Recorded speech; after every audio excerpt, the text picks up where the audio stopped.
بسم اللہ الرحمن الرحیم۔ روزانہ یہ ایک تسبیح پڑھو۔ یہ تسبیح قبر کی سختی کو روکتی ہے، جہنم سے بچاتی ہے، ماں باپ کی بخشش ہوتی ہے اور اولاد پر کوئی مصیبت نہیں آتی، قضا نمازیں معاف ہو جاتی ہیں، اللہ کو راضی کرتی ہے۔ وہ تسبیح یہ ہے۔ محترم ناظرین، ایک ایسی تسبیح جو قبر کی ہولناکیوں کو روک دیتی ہے۔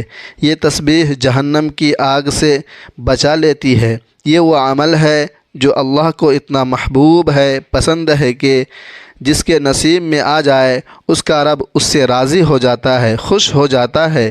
یہ تسبیح وہ عمل ہے کہ اگر ماں باپ دنیا سے جا چکے ہوں تو ان کی قبروں میں روشنی اور مغفرت کا سبب بن جاتی ہے۔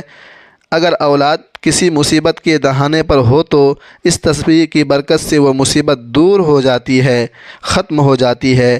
اور اگر کوئی شخص زندگی میں گناہوں سے تھک چکا ہو تو یہی تسبیح اس کا سہارا بن جاتی ہے۔ یہ تسبیح وہ عمل ہے جو مرنے کے بعد قبر میں انسان کا محافظ بن جاتا ہے۔ جب فرشتے سوالات کرتے ہیں تو یہ تسبیح آسانی پیدا کر دیتی ہے۔ جب انسان پل صراط پر چلنے لگتا تو یہی تسبیح اس کے قدموں کو بجلی کی طرح تیز کر دیتی ہے تاکہ وہ لمحوں میں گزر جائے، اور جب جہنم سامنے آتی ہے تو یہی تسبیح دیوار بن جاتی ہے، یہاں تک کہ جنت کے فرشتے بھی اس کے لیے دروازے کھول دیتے ہیں۔ محترم ناظرین، یہ تسبیح عام نہیں ہے، یہ ان لوگوں کے لیے ہے جو دل سے رب کی طرف پلٹنا چاہتا ہے، جب اپنے اعمال کو بخشوانا چاہتے ہیں، اور جو یہ چاہتے ہیں کہ مرنے کے بعد ان کے ساتھ کوئی ایسی چیز ہو جو ہر سخت مرحلے پر ان کا ساتھ دے۔ اور وہ تسبیح کیا ہے، وہ عمل کون سا ہے، یہ جاننے کے لیے ویڈیو کو آخر تک دیکھیں گے، کیونکہ آج ہم آپ کے لیے وہ عمل لائے ہیں جو آپ کو آخرت کی ساری مصیبتوں سے بچائے گا اور دنیا میں آپ کے رزق اور دولت میں اضافہ فرمائے گا انشاءاللہ۔ محترم ناظرین، قیامت کا دن وہ دن ہوگا جب ہر انسان نفسا نفسی کی صدا لگا رہا ہوگا۔ انسان اپنے سگے بھائی کو دیکھے گا مگر پہچاننے سے انکار کر دے گا۔ ماں جو دنیا میں اپنی اولاد کے لیے راتیں جاگا کرتی تھی اس دن اپنے بچے سے بھاگے گی، اور باپ جو اپنی اولاد کے لیے رزق کو کما کما کر خود بھوکا رہتا تھا اس دن اپنے بیٹے کو دیکھ کر آنکھیں پھیر لے گا۔ اللہ تعالیٰ قرآن مجید میں فرماتا ہے، جس دن انسان اپنے بھائی سے بھاگے گا، اپنی ماں اور باپ سے، اپنی بیوی اور بچوں سے، ہر شخص کو اس دن اپنی ہی فکر ہوگی۔ قیامت کا دن صرف روشنی اور فرشتوں کا دن نہیں، وہ دن ہولناکیوں سے بھرپور ہوگا۔ پہاڑ روئی کی طرح اڑیں گے، سورج سروں پر لٹکا ہوگا، زمین تک اسے پگھل رہی ہوگی، اور لوگ پسینے میں اس حد تک ڈوبے ہوں گے کہ کچھ کے گھٹنوں تک، کچھ کے ناک تک، کچھ کے سروں تک پسینہ ہوگا۔ ایک حدیث پاک میں آتا ہے کہ ہر شخص اس کے اعمال کے مطابق پسینہ آئے گا۔ محترم ناظرین، اس دن کا تصور کرتے ہی دل کانپ جاتا ہے، مگر ہمیں حضور نبی کریم صلی اللہ علیہ وسلم کی سیرت سے وہ اعمال بھی ملے ہیں جو انسان اس دن کے عذاب اور قبر کی سختی سے محفوظ رکھتے ہیں۔ وہ عمل بھی ہے جس کا ذکر آج کی اس ویڈیو میں کیا جا رہا ہے۔ امیر المؤمنین حضرت علی کرم اللہ وجہ بیان فرماتے ہیں، نماز فجر کے بعد نبی کریم صلی اللہ علیہ وسلم صحابہ کرام کی طرف متوجہ ہوئے اور ارشاد فرمایا، کیا میں تمہیں ایک ایسا عمل نہ بتاؤں جو اللہ کے نزدیک سب سے زیادہ محبوب ہے، جو قیامت کے دن تمہارے لیے روشنی بنے گا، تمہارے گناہوں کا کفارہ ہوگا اور تمہیں جنت کی طرف لے جائے گا؟ صحابہ کرام نے عرض کیا، ضرور یا رسول اللہ صلی اللہ علیہ وسلم۔ تو آپ صلی اللہ علیہ وسلم نے فرمایا، وہ عمل ذکر اللہ ہے۔ یہ وہ ذکر ہے جس کے لیے قرآن میں فرمایا گیا کہ اللہ کے ذکر سے دلوں کو سکون حاصل ہوتا ہے۔ یہی ذکر دنیا میں انسان کے سینے کو نورانی بناتا ہے اور آخرت میں نجات کا ذریعہ بنتا ہے۔ ایک روایت میں آتا ہے کہ حضرت ابو ہریرہ رضی اللہ تعالی عنہ فرماتے ہیں، نبی کریم صلی اللہ علیہ وسلم نے فرمایا، جو شخص صبح کے وقت 100 مرتبہ سبحان اللہ وبحمدہ پڑھتا ہے اس کے سارے گناہ معاف کر دیے جاتے ہیں، چاہے وہ سمندر کی جھاگ کے برابر کیوں نہ ہو۔ اسی طرح حضرت فاطمہ الزہرا رضی اللہ تعالی عنہا کو جب مشقت ہوئی تو رسول اللہ صلی اللہ علیہ وسلم نے ان کے لیے کوئی نوکر یا خادم نہیں دیا، بلکہ فرمایا سونے سے پہلے 33 مرتبہ سبحان اللہ، 33 مرتبہ الحمدللہ، 34 مرتبہ اللہ اکبر پڑھا کرو، یہ تمہارے لیے خادم سے بہتر ہے۔ محترم ناظرین، ذکر و اذکار صرف زبان کی حرکت نہیں بلکہ دل کی توجہ کا نام ہے۔ جو لوگ دنیا میں صبح شام کے اذکار کے پابند ہو جاتے ہیں ان کے چہروں پر نور آ جاتا ہے، ان کی زندگی میں سکون اتر آتا ہے اور ان کے گھروں میں خیر و برکت کا نزول ہونے لگتا ہے۔ یہی ذکر موت کے بعد قبر میں انسان کا ساتھی بن جاتا ہے۔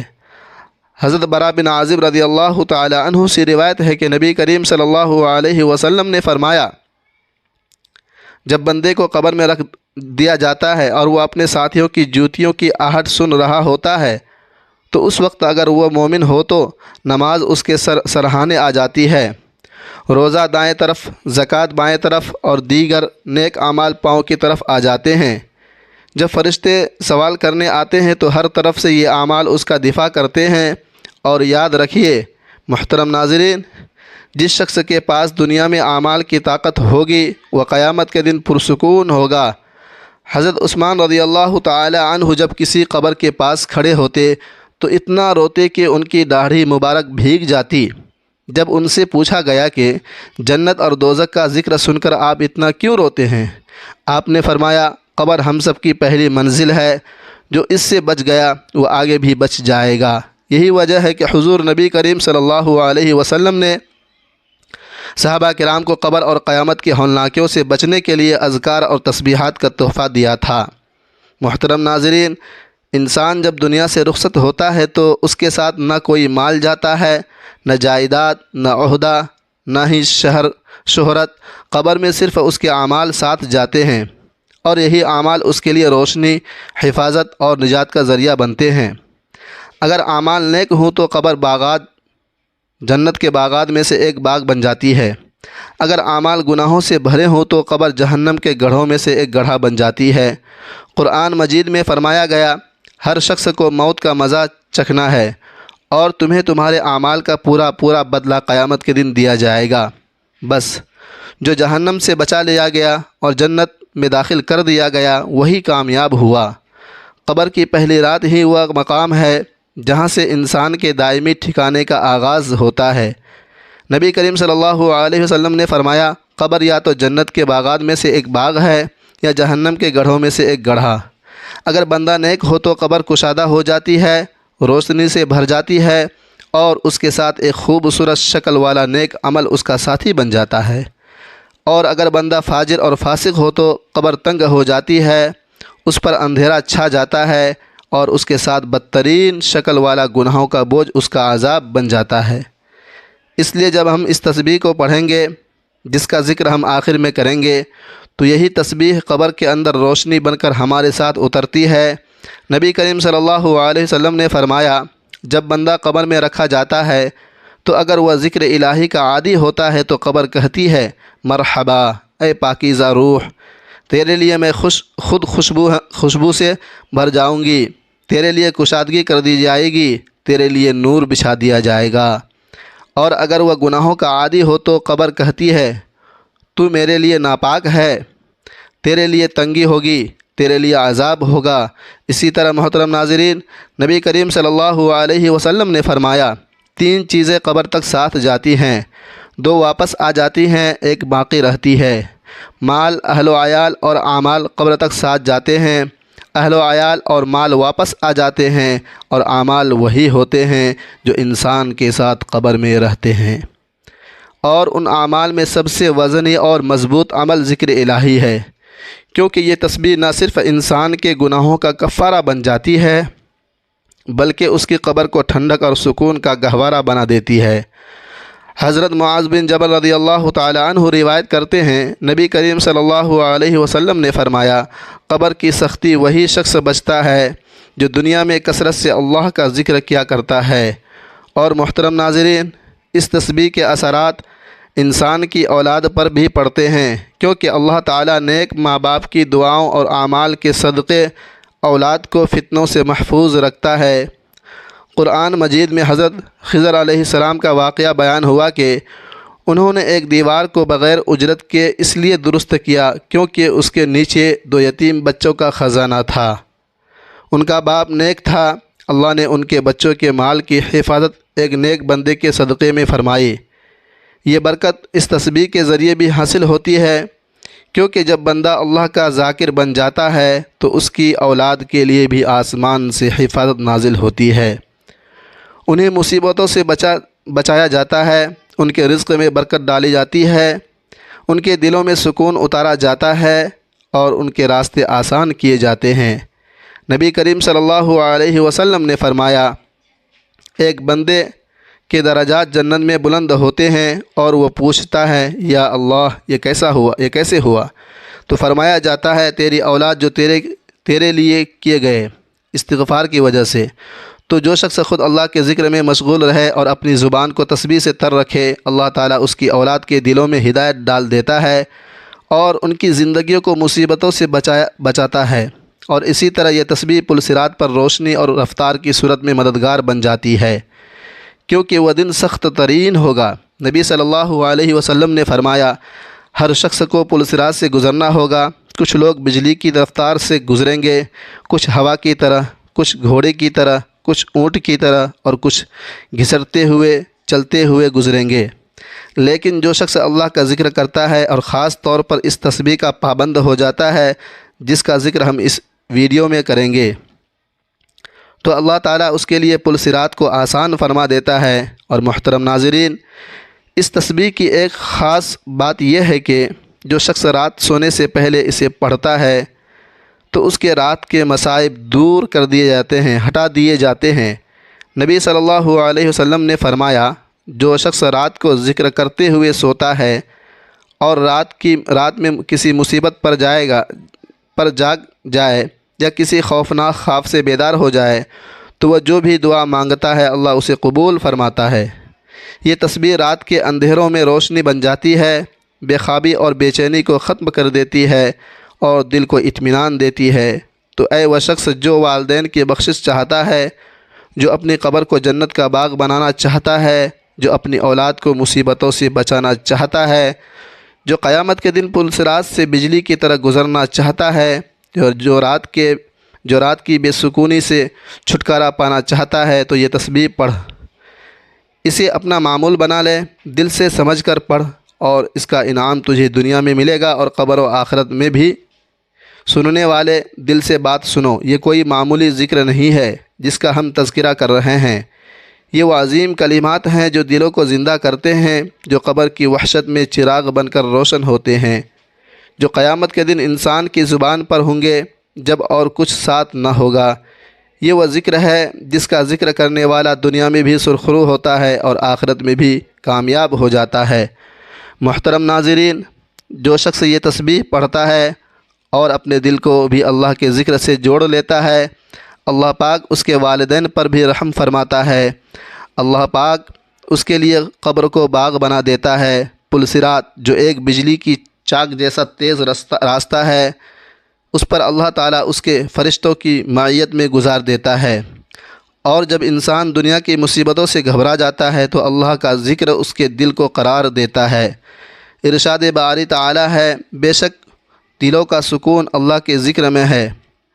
لیکن محترم ناظرین، صرف زبان سے تسبیح پڑھ لینا کافی نہیں، اگر زندگی میں جھوٹ ہے، غیبت ہے، چغل خوری ہے، حسد ہے، والدین کی نافرمانی ہے تو یہ تسبیح دل سے خالی رہ جائے گی۔ یہ ذکر اس وقت اثر کرتا ہے جب دل اللہ کے لیے خالص ہو، زبان سچ بولے، آنکھ حرام سے بچے، ہاتھ ظلم سے رکے۔ ارشاد باری تعالیٰ ہے، اور جو میرے ذکر سے منہ موڑے گا اس کے لیے تنگ زندگی ہوگی اور ہم اسے قیامت کے دن اندھا اٹھائیں گے۔ معلوم ہوا کہ ذکر سے غافل ہونا اندھی زندگی ہے اور ذکر الہی اختیار کرنا روشنی ہے۔ وہ بندہ جو چاہتا ہے کہ قبر میں روشنی ہو، پل صراط پر آسانی ہو، جنت میں جگہ ہو، تو وہ زبان کو اللہ کے ذکر سے تر رکھے اور عمل کو بھی نیک رکھے۔ نبی کریم صلی اللہ علیہ وسلم نے فرمایا، اللہ تعالیٰ فرماتا ہے، میں اپنے بندے کے گمان کے مطابق ہوں، جب وہ مجھے یاد کرتا ہے تو میں اس کے ساتھ ہوتا ہوں۔ یہ ایک عظیم وعدہ ہے کہ اللہ خود فرماتا ہے کہ میں ساتھ ہوں، لیکن شرط یہ ہے کہ بندہ اللہ کو یاد کرے، سچے دل سے یاد کرے۔ حضرت ابو بکر رضی اللہ تعالی عنہ فرماتے ہیں، نبی کریم صلی اللہ علیہ وسلم نے فرمایا، کیا میں تمہیں ایک ایسا عمل نہ بتاؤں جو تمہارے سب اعمال سے بہتر ہیں، تمہارے رب کے نزدیک سب سے پاکیزہ ہے، درجات کو سب سے زیادہ بلند کرنے والا ہے، تمہارے لیے سونا چاندی خرچ کرنے سے بہتر ہے، تمہارے لیے دشمن سے لڑنے اور شہادت پانے سے بھی افضل ہے، بہتر ہے۔ صحابہ نے عرض کیا، ضرور اے اللہ کے رسول صلی اللہ علیہ وسلم۔ آپ نے فرمایا، وہ عمل اللہ کا ذکر ہے۔ محترم ناظرین، غور کیجئے، نبی کریم صلی اللہ علیہ وسلم نے ذکر کو جہاد سے بھی افضل قرار دیا۔ حضرت عبداللہ بن مسعود رضی اللہ تعالی عنہ فرماتے ہیں، ایک دن ہم حضور صلی اللہ علیہ وسلم کے ساتھ بیٹھے تھے، آپ نے فرمایا، جنت والوں کو بتاؤ وہ کون لوگ ہیں؟ صحابہ نے عرض کیا، ضرور یا رسول اللہ صلی اللہ علیہ وسلم۔ آپ نے فرمایا، وہ لوگ جن کے چہرے نورانی ہوں گے، دل پاک ہوں گے اور زبان اللہ کے ذکر سے تر ہوگی، ایسے لوگ جنت میں پروں سے سوار ہوں گے اور انبیاء اور شہداء کے ساتھ ہوں گے۔ حضرت معاذ بن جبل رضی اللہ تعالی عنہ فرماتے ہیں، نبی کریم صلی اللہ علیہ وآلہ وسلم نے فرمایا، کوئی عمل ایسا نہیں جو جہنم سے نجات دینے والا ہو سوائے اللہ کے ذکر کے۔ اور حضرت ابو درداء رضی اللہ تعالی عنہ فرماتے ہیں، ذکر الہی مومن کے لیے قلعہ ہے جو اسے شیطان اور گناہوں سے بچاتا ہے۔ محترم ناظرین، کیا ہم نہیں چاہتے ہیں کہ ہماری زندگی میں سکون ہو، ہمارے بچے نیک ہوں، ہمارے والدین کی مغفرت ہو، ہماری قبریں یا باغ بنیں؟ کیا ہم نہیں چاہتے کہ جب سب چھوڑ جائیں تو اللہ ہمارے ساتھ ہو؟ تو اس تسبیح کو اپنائیں، دل سے اپنائیں، صرف زبان کا نہیں بلکہ دل اور عمل کا بھی ذکر کریں۔ اس کے لیے قرآن کہتا ہے، پس میرے ذکر کو یاد رکھو، میں تمہیں یاد رکھوں گا۔ جب بندہ اللہ کو یاد کرتا ہے تو اللہ اسے یاد کرتا ہے، اور اسے اللہ یاد کرے تو اس پر مصیبت کا سایہ نہیں رہتا۔ محترم ناظرین، صحابہ کرام رضوان اللہ علیہم اجمعین کی زندگی پر غور کرے تو پتہ چلتا ہے کہ وہ صرف نماز گزار نہیں تھے، وہ ہر وقت ذکر میں رہتے تھے۔ حضرت بلال رضی اللہ تعالی عنہ کو اذان کی خدمت ملی کیونکہ ان کا دل ذکر سے بھرپور تھا۔ حضرت ابو ہریرہ رضی اللہ تعالی عنہ دن میں ہزاروں مرتبہ اللہ کا ذکر کرتے تھے۔ حضرت عمر رضی اللہ تعالی عنہ فرماتے ہیں، میں صبح کے وقت اللہ کا ذکر نہ کروں تو دن میں برکت نہیں آتی۔ نبی کریم صلی اللہ علیہ وآلہ وسلم خود اللہ کے ذکر میں سب سے زیادہ رہنے والے تھے۔ آپ فرمایا کرتے تھے، میں ایک دن میں 70 مرتبہ سے زیادہ استغفار کرتا ہوں، اور دل اللہ کی طرف رجوع ہوتا ہے، اور جو لوگ چاہتے ہیں کہ اللہ ان کی دعائیں سنیں، ان کی راتیں پرسکون ہوں، ان کی قبر جنت کی گود بنے، ان کے والدین کے لیے بخشش کا سامان ہو، ان کی اولاد نیکی کی طرف مائل ہو، تو وہ اس تسبیح کو پڑھنے کے ساتھ زندگی کو بھی اللہ کے لیے وقف کرے، تبھی یہ تسبیح ان کی زندگی کو بدل دے گی انشاءاللہ۔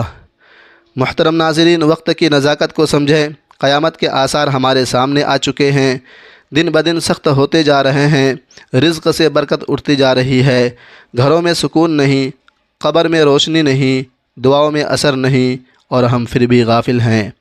ہم میں سے کتنے لوگ ہیں جو چاہتے ہیں کہ ان کے والدین کی مغفرت ہو، ان کی قبر جنت کا باغ بن جائے، ان کی زندگی میں سکون بھر جائے، اور قیامت کے دن ان کا پل صراط سے گزرنا بجلی کی طرح آسان ہو، اور موت کے بعد جب ایک ہی رات ہو، قبر تنہا ہو، کوئی ساتھ نہ ہو، تو صرف اللہ کا ذکر ہمارے ساتھ ہو۔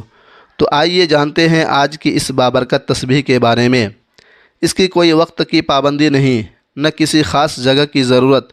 اسے آپ چلتے پھرتے، اٹھتے بیٹھتے، سوتے وقت، نماز کے بعد، جب بھی جہاں بھی آپ کو وقت ملے پڑھ سکتے ہیں۔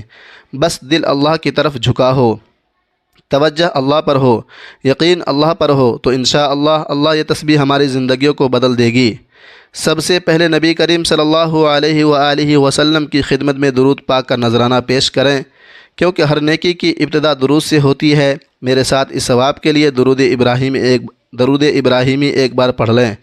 اللهم صل على محمد وعلى آل محمد كما صليت على إبراهيم وعلى آل إبراهيم إنك حميد مجيد. اللهم بارك على محمد وعلى آل محمد كما باركت على إبراهيم وعلى آل إبراهيم إنك حميد مجيد. اب آپ نے اس تسبیح یعنی 100 مرتبہ تیسرے کلمے کا ورد کرنا ہے، جو کہ یہ ہے سبحان اللہ وبحمدہ لا الہ الا اللہ واللہ اکبر. اس عظیم کلمے کے اندر اللہ کی پاکیزگی، شکر گزاری، توحید اور اس کی عظمت ہے. اللہ پاک ہے، تمام تعریفیں اللہ کے لیے ہے، اللہ کے سوا کوئی معبود نہیں اور اللہ سب سے بڑا ہے. یہ کلمات جنت کے خزانے ہیں. نبی کریم صلی اللہ علیہ وسلم نے فرمایا، یہ کلمات میرے لیے دنیا و ما فیہا سے بہتر ہے. یہ وہ کلمات ہیں جن کے ذریعے اندھیرے روشنی میں بدل جاتے ہیں، اور یہی ذکر قیامت کے دن میزان میں وزن بھر دیتا ہے. جو شخص انہیں 100 مرتبہ روز پڑھے، اللہ اس کے والدین کی قبر روشن فرما دیتا ہے، اس کے رزق میں برکت عطا فرماتا ہے، اور سب سے بڑھ کر یہ کہ اللہ اس سے راضی ہو جاتا ہے. اور دوسرا ورد یہ کرنا ہے کہ آپ کو اللہ کے صفاتی ناموں میں سے ایک نام 100 مرتبہ پڑھنا ہے جو مغفرت کا سبب بنے. وہ نام ہے یا غفار یا غفور. اس کا ورد 100 مرتبہ کریں. اس کی فضیلت یہ ہے کہ قرآن مجید میں اللہ فرماتا ہے، اور بے شک میں بہت بخشنے والا ہوں اس کے لیے جو توبہ کرے، ایمان لائے، نیک عمل کرے اور ہدایت پر قائم رہے. اس نام کے پڑھنے سے دل کے گناہ دھل جاتے ہیں، اللہ کی مغفرت کے دروازے کھلتے ہیں. نبی کریم صلی اللہ علیہ وسلم نے فرمایا، جو بندہ سچے دل سے یا غفارو کہتا ہے، اللہ اس کے 70 بڑے گناہ بھی معاف فرما دیتا ہے. حضرت حسن بصری رحمۃ اللہ علیہ فرماتے ہیں، جو شخص رات کو سوتے وقت یا غفور کہتا ہے، اللہ اسے ایسی نیند عطا فرماتا ہے جو فرشتوں کے اثرات میں بھی ہوتی ہے، اور صبح اس کے گناہوں کو دھو دیا جاتا ہے. اور آخر میں دوبارہ ایک مرتبہ درود ابراہیمی پڑھیں اور اللہ کا شکر ادا کریں. اس نے آپ کو یہ توفیق دی کہ آپ کو اس عظیم تسبیح کا اہتمام کیا. یاد رکھیں کہ یہ ذکر صرف الفاظ نہیں بلکہ روح کی غذا ہے، جو روح کو زندہ کرتا ہے، دل کو پیدا کرتا ہے اور قبر کو جنت بناتا ہے. محترم ناظرین، اگر آپ کو اس تسبیح کی فضیلت نے متاثر کیا ہے، اگر آپ چاہتے ہیں کہ آپ کے والدین کی مغفرت ہو، آپ کی قبر روشن ہو، آپ قیامت کے دن اللہ کی پناہ مانگتے ہوں، محفوظ رہیں، پل صراط سے بجلی کی طرح گزر جائیں اور اللہ رب العزت کا قرب حاصل ہو، تو اس تسبیح کو اپنا معمول بنائیں، خود بھی پڑھیں اور زیادہ سے زیادہ لوگوں تک اس ویڈیو کو شیئر کریں تاکہ وہ بھی اس روحانی خزانے سے فیضیاب ہوں اور آپ کو بھی صدقہ جاریہ کا ثواب ملے. کیونکہ علم اور ذکر پھیلانا دین کا کام ہے اور اس کا اجرت بہت عظیم ہے، بہت زیادہ ہے. ناظرین، کمنٹ باکس میں اللہ تعالیٰ کے 99 ناموں میں سے کوئی ایک نام ضرور ٹائپ کریں. ویڈیو اچھی لگی ہو تو ویڈیو کو لائک کریں اور چینل کو ضرور سبسکرائب کریں. ملتے ہیں اگلے ویڈیو میں، تب تک کے لیے خدا حافظ. اللہ تبارک و تعالیٰ تمام امت مسلمہ کو اپنے حفظ و امان میں رکھے. آمین ثم آمین.